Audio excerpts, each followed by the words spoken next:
أرئستا زينا هزبنا بحزرة ماي ساقة أبزلو اللؤوان عندنتاوي إسياس ديقاتات نمرزام كيميكال زلو وورك محزابي يوعلن اللو أب كارتوم رئيس كتما سودان لبدا حمام كوليرا تلعيلو اتي أب منغو سعودية تركن باكستان زتختما نايز اتتا سممع نإسرائيل هندن سقات كم زفت أرلن تحبيرو سلام تعزبتي تلفزيون هاجر حماسين زيناتات زعلت زغربلكم أسمرت رؤسومين نكتكتاتلو بخبرنا عدمكو نابزرزر زيناتاتنا كحلف هزبنا بحزرة ماي ساقة أبزل اللؤوان عند نتاو إسياس ديقاتات نمرزام كيميكال زلو ورق محزابي يوعلن اللوم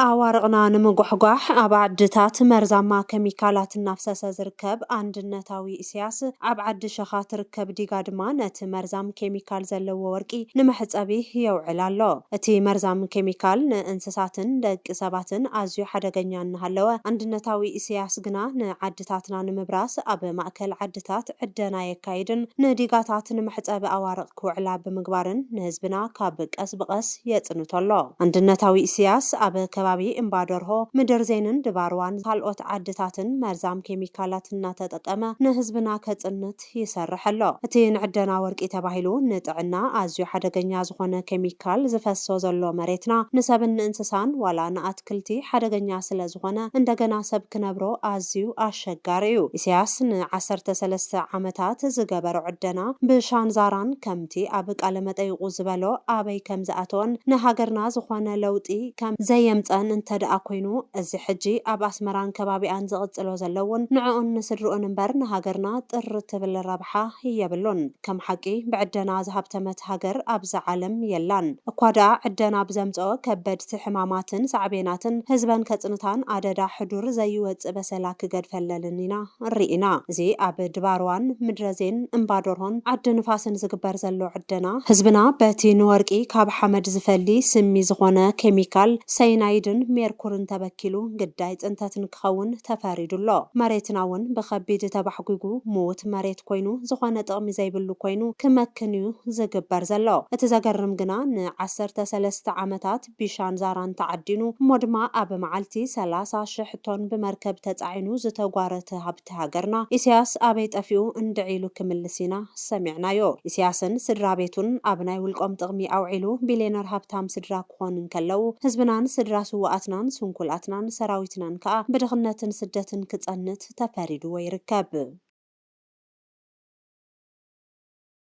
أب كارتوم رئيس كتما سودان لبدا حمام كوليرا تلعيلو محبر دوكاتر سودان بزحلف قداما بزوصو حبريتا ابتها غري كايد بزلو خينات تحت قرص ختما كارتون بمعناون بخلت ستماي سلازلون لبدا حمام كوليرا كم زقات مفليطوم علوم ابتها ختما لبدا حمام كوليرا بزل على برك بصيح كم زلو مربب حبريتا سودان تريبون حبيرام تحمام ابتها بخينات تاسيت كتما زلو ناي رسح فساسي موجد مسمرات معناو صعيبو استخستيوم تحمام ناب غرباب تاغرات ناي مسفحفح تخلو لعل كم زغونه محاخاي ما تنقيقوم يوم أب كتما كارتوم زاقيد إسران حموشتن بحمام كوليرا تتحزو سبات ترخيبو مالو كالوت كهلو كم زخولون يحبر علوم سب سلطان تهاجرن كالوت نايردي تكالاتن تحمام كي تقاددن ناب كالوت كبابتات كي تتفحفحن ناي مكلخال سراح كسرحن ناي مدحاني تقرب كمالان كسرحو كم زقباء اتو محاخاي متمحطينو مالوم بسنكي كوينات سودان ناي تعنا تحت غرطات عانيوم يوم سودانوين صوري ستماين ناي حكمنا قلقلوتن كرخبو يكالون بتعنا علم أب ورح ميازي أبزوصو حبريتا أب سودان 34 مليون سباو حاجز تقلبن 21 مليون سودانيين نايتعنا قلقلوت كرخبو أي كالون زلوم كاب ميازي 23 جميرو بستخيد متقعتات أب نايتعنا تكالا زنصاصرو 217 متقعتات تخايدوم لعلي كلتشو حكموتن كلو 800 دما قوسيلو مالوم بز مخنيات دما 37 ميتاويت نايتعنا تكالا أقلقلوت ماب تطواب بيلوم نيرم يوم نابنت هاب مبراق دارفور زركب ناي حكمنا تمرت زهب هوسبيتال بزتفصمو متقعتي 64 نصاونتن ناي طعنا سوميان زركبوم سبات مويتوم نيرم يم بسنكت متقعتي ات هوسبيتال مولو بمولو اغلغلوت دواب بيلولام ودب حبرات هاجرات أب قبيلاويت سومال النهابو زصنح دغاف يقارص كم زلو تحبيرو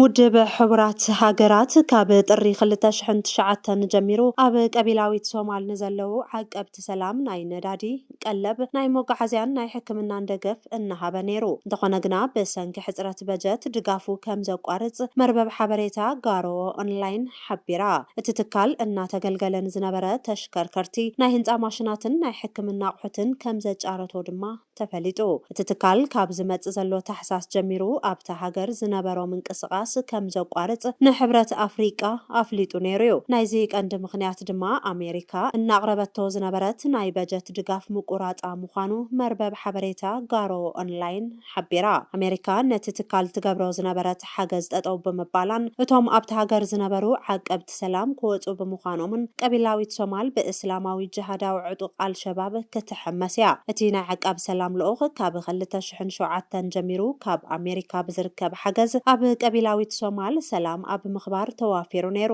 ኣብዚ ሕጂ እዋን ግን ብሰንኪ ሕፅረት በጀት ስርሑ ንምቁራፅ ተገዲዱ ይርከብ ብሓፈሻ ሶማል ሱዳን ኢትዮጵያ ሓዊስካ ኩለን ሃገራት ኣፍሪቃ ብዘይ ናይ ኣሜሪካን ኤውሮጳን ናይ ገንዘብ ንዋትን መድሓኒትን ሓገዝ ከም ሃገራት ክቕፅላ ኣይኽእላን ከምኡ ስለ ዝኾነ ድማ ድሕሪ ዶናልድ ትራምፕ ቀዳምነት ንኣሜሪካ ብምባል ንኣፍሪቃ ዝወሃብ ዝነበረ ሓገዝ ጠጠው ምባሉ ዳርጋ ኩለን ሃገራት ኣፍሪቃ ናብ ምብትታን ግጭት ኣብ መንጎ ቀቢላታትን ኣምሪሐን ይርከባ እዚ ኣብ ጎረባብትና ሱዳን ሶማልን ኢትዮጵያን ንሪኦ ዘለና ዕግርግርን ምብትታንን ቀጥታ ውፅኢት ናይ ካብ ኣሜሪካን ኤውሮጳን ዝርከብ ሓገዝን ልቃሕን ምንካዩ ምክንያቱ ሃገራት ኣፍሪቃ እቲ ቀንዲ ሃፍትን ቁጠባን ክፈጥር ዘኽእሉ ክልተ ረቋሒታት ማለት ስጡም ሓደ ዓይነት ሃገራዊ መንነትን ንንግዲ ዝጥዕም ጂኦግራፍን ስለ ዘይብለን ወይ ሓዲኡ ጥራይ ስለ ዘለወን ከም ሃገር ክቅፅላ ኣይክእላንን ካብ መፈለምቲ እውን ኣብ ግዜ መግዛእቲ ኤውሮጳውያን እዮም ሃገራት ገይሮሞን እምበር ሃገራት ኮይነን ኣይፈልጣንን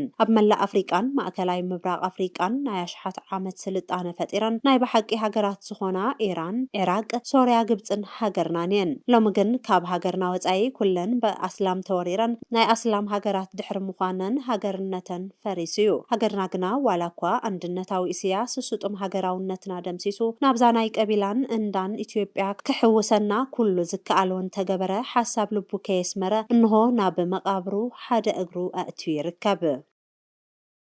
ኣብ ኬንያ ኣባል ስድራ ቤቶም ብጅሃዳውያን ዝተቀተሎም ስድራ ንኢራን ከሲሶም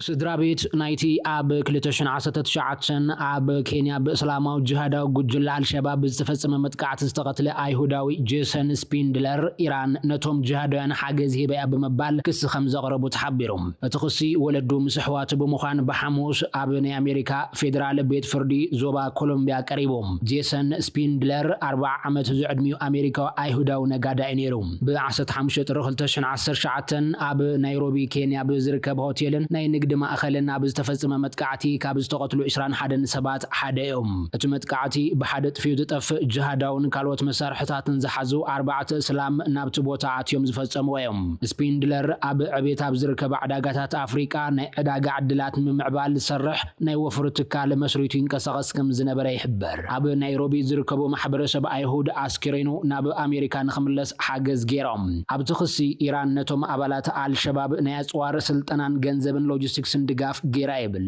ብተወሳኺ እቲ ክሲ ኢራን ኣብ ሶማሊያ ብዝነበሩ መስመራት ምስጋርን ምሻጥን ኣጽዋር ተሳትፎ ከም ዝነበራ ይጠቅስ አልሸባብ ነቲ መጥቃዕቲ መልኪቱ ሓላፍነት ወሲዱ ነይሩ እቲ ጉጅለ ነቲ መጥቃዕቲ ኢየሩሳሌም ከቶ ኣይሁዳዊት ኣይክትከውንን እያ ብዝብል ስም ከም ዝሃቦ ዝዝከር እዮም እቲ መጥቃዕቲ ኣንጻር ምዕራባውያን ጽዮናውያንን ዘቕንዐ ምንባሩ ኣብ ፍልስጤም ንዝነበሩ ናይ እስላም ጅሃዳውያን ደገፍ ንምሃብ ዝተፈጸመ ምንባሩ ተሓቢሮም ኣሜሪካ ኣብ 2017 ኢየሩሳሌም ናይ እስራኤል ምዃና ፍሊጦ ሂባያም ኣብ 2018 ድማ ኢምባሲያ ናብ ኢየሩሳሌም ኣዘዋዊራ ስድራ ቤት ስፒንድለር በሰንክቲ መጥቃዕቲ ዝወረዶም ከቢድ ክሳራ ብምሕባር ብእዋን ፍትሒ ክወሃቦም ተማሕጺኖም ኣለዎም ብኢራን ዝምወሉ እስላማውያን ጅሃዳውያን ናብ ልዕሊ እቲ ኣብ ኣሜሪካን ናብ ኤውሮጳን ዝነበሩ ኣይሁዳውያን ናይ ጅሃድ ተግባር ክፍጽሙ ጸኒሖም እዮም ናብነት ኩናት ኣሜሪካ እስራኤልን ኢራንን ምስ ተጀመረ ኣብ ብሪጣንያ ዝርከብ ናይ ኣይሁድ ቤተ መቅደስ በተደጋጋሚ መጥቃዕቲ ኣጋጢሙ ነይሮም ኣብ ኣውስትራልያ ቤልጅየም ፈረንሳ ኣሜሪካን ኣርጀንቲናን እውን ኣብ ልዕሊ ኣይሁዳውያን ዝንጻጸሩ ናይ ጅሃድ መጥቃዕታት ተፈጺሞም ነይሮም። ኣብ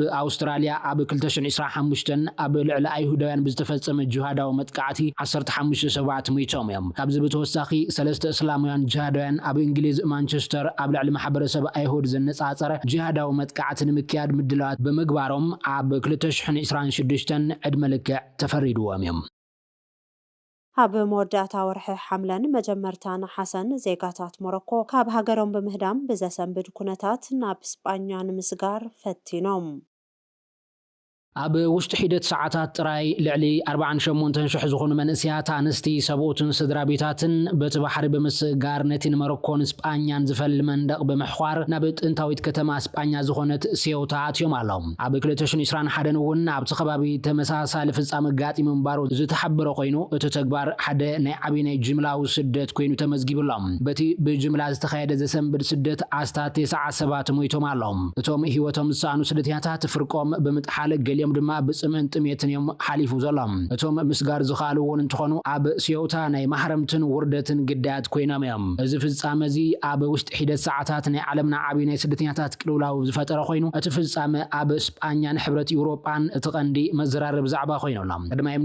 ሚኒስትር ውሽጣዊ ጉዳያት እስጳኛ ነቲ ቅልውላው በኣካል ተረኺቦም ንምክትታል ናብቲ ከተማ ከም ዘምርሑ ተፈሊጦም። እስጳኛ ምስ ሰበስልጣን ሞሮኮ ብምትሕብባር ነቶም ኣብ ዝሓለፉ 2 መዓልታት ነቶም ስደተኛታት ናብ ሃገሮም ናይ ምስጓጉ ስጉምቲ ብምውሳድ ነቲ ቅልውላው ንምቁፅጻር ኪኢሎም። ወታደራትን ፖላዊስን እስጳኛ እውን ኣሽሓት ስደተኛታት ኣገዲዶም ክመልሱ ከለው ተራእዮም። ካብዚ ብተወሳኺ ሓይልታት ጸጥታ ሞሮኮ ኣብ ልዕሊ እቶም ካብ እስጳኛ ዝተመለሱ ዜጋታት ማሕረም ተፈጺሞም እዮም። ገለ ጸብጻባት ከም ዝሓበርዎ ሰበስልጣን ሞሮኮ ነዚ ናይ ስደተኛታት ጉዳይ ከም ናይ ፖለቲካዊ ሓልኪ ጽዕንቶ ንምግባር ተጠቒሞም እዮም። እዚ ድማ ንዑደት ሳንቸዝ ኣብ ኣልጀርያን ንቅዋም እስጳኛን ኣብ ልዕሊ ፖሊሳሪዮ ንምርላሽ ንምሃብ ዝተገብረ ናይ ተንኮል ስጉምቲ ተባሂሎም። ናይዞም ኣብ ዝሓለፉ መዓልታት ናይ ጅምላ ስደት ኣብ ሞሮኮ ሸቕላ ልቦነትን ድኽነትን ከም ዘሎ ዘመላኽት እዮም። ሃገራት ኤውሮጳ ስደተኛታት ንምስጓጉ ስምምዕ ገይረን እየን። ኣብ ኤውሮጳ ዝነብሩ ስደተኛታት ዝስጓጉለን ሃገራት ተሓርየን እየን። ንኣብነት ጣልያን ኣብ ሃገራ ዘለው ስደተኛታት ናብ ኣልባንያ ንምስጓጉ ስምምዕ ገይራ እዮም።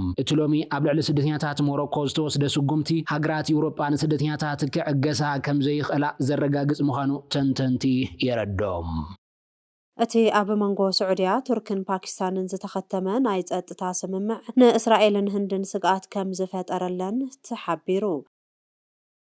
ቀዳማይ ሚኒስተር እስራኤል ቢንያሚን ኔታንያሁ ቀዳማይ ሚኒስተር ህንዲ ናሬንድራ ሞዲን ኣብ ምዕራብ ኤስያ ዘሎ ሓድሽ ምዕባለታትን ርክባትን ኣመልኪቶም ብቴሌፎን ከም ዝተዘራረቡ ተሓቢሩ። እዚ ዝርርብ ስዑድያ ቱርክን ፓኪስታንን ሓበራዊ ናይ ጸጥታ ውዕላት ድሕሪ ምኽታመን ዝተኻየደ እዩ። ኣብ ዝሓለፈ ሰሙን ስዑድያ ቱርክን ፓኪስታንን ናይ ምቅልኻል ዓቕምታትን ንምሕያል ስምምዕ ከም ዝኸተማ ዝዝከር እዩ። ብመሰረት እቲ ስምምዕ ኣብ ሓንቲ ሃገር መጥቃዕትን ተዳኣ ተፈጺሙ ሓበራዊ ናይ ምክልኻል ስጉምትን ክወስዳ እዩ። እዚ ሓድሽ ናይ ስዑድያ ቱርክን ፓኪስታን ስምምዕ ንህንዲ ዘስግእ ከም ዝኸውን ተሓቢሩ። ምክንያቱ ኣብ መንጎ ፓኪስታንን ህንድን ታሪኻዊ ቅርሕንቲ ስለ ዘሎ እዩ። በዚ ድማ ህንዲ ንሓደሽቲ ምዕባለታት እቲ ዞባ ብቐረባ ትከታተሎ ከም ዘላ ተሓቢሩ። ቅድም ክብል ቱርክ ድማ ምስ ፓኪስታን ወታደራዊ ርክብ ነይርዋ እዩ። ስዑድያ ድማ ናይ ገንዘብን ዓቕሚ ዘለዋ ሃገርን ብምዃና ሰለስቲአን ሃገራት ዝፈጠረኦ ምትሕብባር ኣብ ዞባዊ ናይ ጸጥታ ሚዛን ጽልዋ ክህልዎ ከም ዝኽእል ይእመነሉ። ብመዳይ ቁጠባ እውን እቲ ስምምዕ ኣብቲ ንህንዲ ንማእከላይ ምብራቅን ንኤውሮጳን ዘራኽብ ናይ ቁጠባ መስመር ጽልዋ ክህልዎ ከም ዝኽእል ይሕበረሎ። ስዑድያ ኣብ ማእከል እቲ መስመር እትርከብ ሃገር ብምዃና ምስ ቱርኪ ክህልዋ ዝኽእል እስትራቴጂካዊ ርክብ ብቁጠባዊ መዳይ ጽልዋ ከሕድር ይኽእል እዩ። ብተወሳኺ እቲ ስምምዕ ኣብ መንጎ እስራኤልን ስዑድያን ዘሎ ርክብ ከላሕልሖ ከም ዝኽእል ይግመት። ስዑድያ ምስ ቱርክን ፓኪስታንን ዝገበረቶ ሓድሽ ስምምዕ ካብቲ ምስ እስራኤል ዘለዋ ዝምድና ዝሐሸ ካልእ ኣማራፂ ክፈጥረላን ስለ ዝኽእል እስራኤል ኣብ ልዕሊ ስዑድያ ዘለዋ ልዕልና ክቕንስ ክገብሮ እዩ። ስለዚ ድማ እስራኤል ከም ግብረ መልሲ ምስ ግሪክን ቆጵሮስን ዘለዋ ናይ ጸጥታን ናይ ቁጠባን ርክባት ከዛይዶ ይኽእል እዩ። እቲ ሓድሽ ናይ سعودية تركن باكستان سممع هندي مس إسرائيل زلوا استراتيجيكا وركب كبرخو يخليهم بحفشا اتحدش سممع إسرائيل هندن ركباتن زيادة كحيلا زجدد كم زخون منجتات يحبرو قدامي مينستر هندي نارندرا مودي أب مجمرتا عمت خلتشحن عسران شدشن ناب إسرائيل مبزح جيرو كم زنبري يذكر إسرائيل هندن كاب 19 جميرو أب قطبا وتدراون بوليتيكاون مدات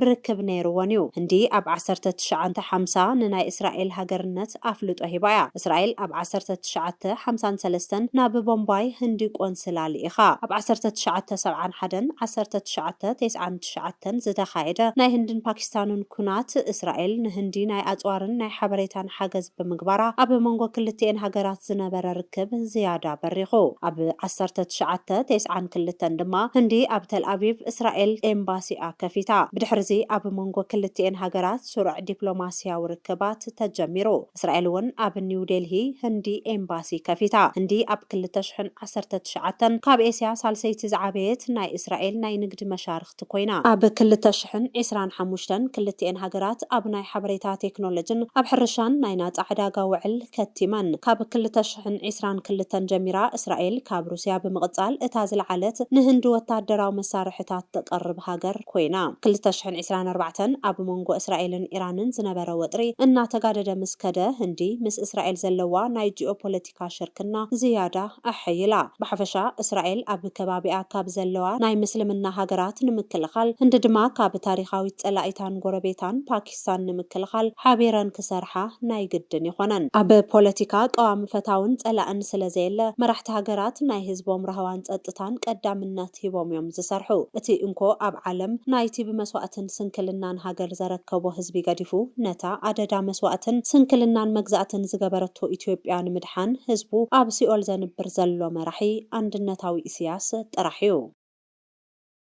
باركس كبرات تعزبتي تلفزيون هاجر حماسين نسعات نبرنا زيناتاتنا أبز زازمنا مسز تعرفوا مدابات نحدقكم أبز اللهم سلام